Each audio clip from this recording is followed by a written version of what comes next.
Sasi തരൂരിനെതിരെ youth Congress രംഗത്ത് വന്നിരിക്കുകയാണ്.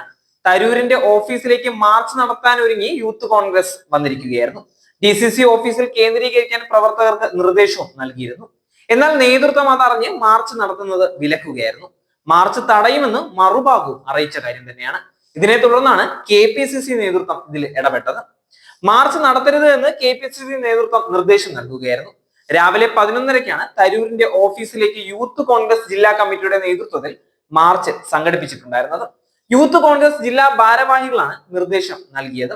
VD Satheesan അനുകൂലികളാണ് നിർദ്ദേശത്തിന് പിന്നിലും. സംസ്ഥാന സർക്കാരിന്റെ വികസന മുന്നേറ്റത്തെ പ്രശംസിച്ച ശശി തരൂരിനെ തള്ളാതെയായിരിക്കുകയായിരുന്നു സുധാകരൻ. വ്യക്തികൾക്ക് അഭിപ്രായം പറയാൻ സ്വാതന്ത്ര്യമുണ്ട് എന്നാണ് അദ്ദേഹം പറഞ്ഞത്.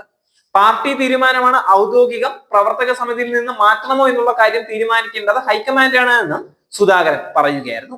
ശശി തരൂരിന് നല്ല ഉപദേശം നൽകിയിട്ടുണ്ട്. ഇതിന്റെ പേരിൽ പാർട്ടിയിൽ കലാപമൊന്നും ഇല്ല എന്നും സുധാകരൻ അവകാശപ്പെടുകയായിരുന്നു. അതിനിടെ ശശി തരൂരിനെതിരെ ഒളിയമ്പുമായി പ്രതിപക്ഷ നേതാവ് VD സതീശനും രംഗത്ത് വന്നിരിക്കുകയാണ്. തിരിച്ചറിവ് എല്ലാവർക്കും ഉണ്ടാകണം എന്നായിരുന്നു ശശി തരൂരിനുള്ള സതീശന്റെ മറുപടി.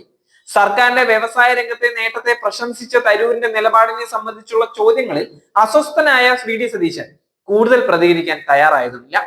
ശശി തരൂരിനെ തൊടാതെ വ്യവസായ വകുപ്പിനെ കടന്നാക്രമിക്കുകയായിരുന്നു KPCC അധ്യക്ഷൻ സുധാകരൻ ചെയ്തത്. UDF കൺവീനർ MM ഹസൻ ഉൾപ്പെടെയുള്ള നേതാക്കൾ തരൂരിനെ തള്ളി രംഗത്ത് വന്നപ്പോഴും തരൂരിനെതിരെ ഒന്നും പറയാതെ വ്യവസായ വകുപ്പിനെതിരെ സുധാകരന്റെ പ്രസ്താവന എന്നുള്ളതാണ് ശ്രദ്ധേയമായ കാര്യം. കോഴിക്കടകളും തട്ടുകടകളും പൂട്ടിപ്പോയ കടകളും വരെ ഉൾപ്പെടുത്തിയാണ് കേരളത്തിൽ ചെറുകിട സംരംഭങ്ങളുടെ കാര്യത്തിൽ വലിയ മുന്നേറ്റം ഉണ്ടായതായി പിണറായി സർക്കാർ അവകാശപ്പെടുന്നത് എന്ന് സുധാകരൻ പരിഹസിക്കുകയായിരുന്നു. കേന്ദ്ര സർക്കാർ 2020 കൊണ്ടുവന്ന ഉദ്യം പദ്ധതിയിൽ കടകളുടെ രജിസ്ട്രേഷൻ നടത്തിയതോടെയാണ് സംരംഭങ്ങളുടെ എണ്ണത്തിൽ വർധനവ് ഉണ്ടായത് എന്ന് സുധാകരൻ പറയുന്നുണ്ട്. ശശി തരൂരിന്റെ അഭിപ്രായം അദ്ദേഹം പറഞ്ഞു, വ്യക്തികൾക്ക് പല തീരുമാനങ്ങളും ഉണ്ടാകും. കോൺഗ്രസിന് പാർട്ടിയുടേതായുള്ള തീരുമാനമാണ് ഉള്ളത്. പാർട്ടിയുടെ തീരുമാനമാണ് ഔദ്യോഗികമായി തങ്ങൾ അനുസരിക്കുകയും ഉൾക്കൊള്ളുകയും ചെയ്യുന്നത്.